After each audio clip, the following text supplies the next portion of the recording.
polyvalent, which means more than one valency. Hello everyone, welcome back to Plutus STEM. Today we are going to discuss a very important isomerism, metamerism. So various students I have found that they are not very much clear with this concept of metamerism. They are being confused why we are discussing this metamerism separately. They think that it is a position isomers. So today I am going to all these queries are going to be cleared up, that what is the difference between these position isomers and metamers. So for that, if you are not perfectly known about these position isomers, you can go to our previous videos which I have uploaded. In that we have discussed regarding the positional isomers in quite detail. So you can go over there and watch that, and it would be better. You can get a good about this metamerism. Metamers. What are metamers? Actually, regarding these metamers, these is a special type of isomers, a special type of positional isomers in which the position of functional group, position of polyvalent functional group is changed. Position of polyvalent functional group is changed. That type of isomers are being known as metamers. So to know that which type of compounds or functional group they are going to show this type of isomers, so first we need to know the polyfunctional group, that are ether, divalent compound, that can be thioether, that can be ketone, that can be thioether, ketone, and ester, and many more are there. Secondary amine, tertiary amine, and many more compounds are there. The thing is that they need to be polyvalent, which means more than one valency. Which compound don't show this? Alcohol, aldehyde, carboxylic acid. They don't show this type of metamerism. Only generally in our exam point of view, these two are quite very important, ketone and ether. We will see some few examples of these metamerism. This is ether group, and this is also a ether group. So if you visualize both these compounds, in this it looks like the chain position is changing, position of functional group is changing, but in this these are the polyvalent functional group. These are not functional isomers, but they are positional isomers. These are positional isomers.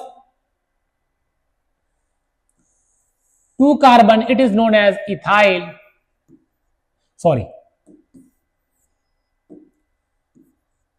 ethoxy ethane, it is known as methoxy methane.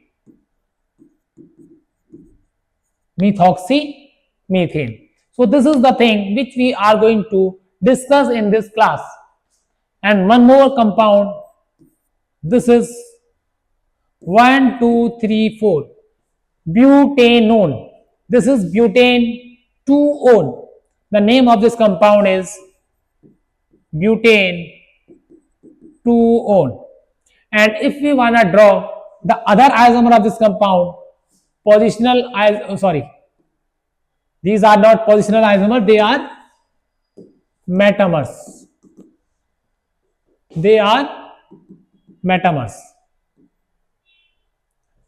So this should be like 5-member chain, not 4-member chain will not show this type of isomers. I will tell you that also. Pentane, why it is not showing pentane 2 on, it will show pentane 3 on. 1 2 3 pentane 3 on. These two are meta isomers.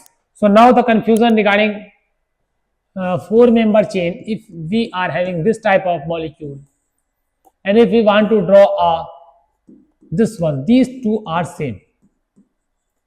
These two are same because now the numbering will start from this side. In this case, the numbering start from this side. They both are butane 2-on. These two compound are butane 2-on. Regarding the amine also,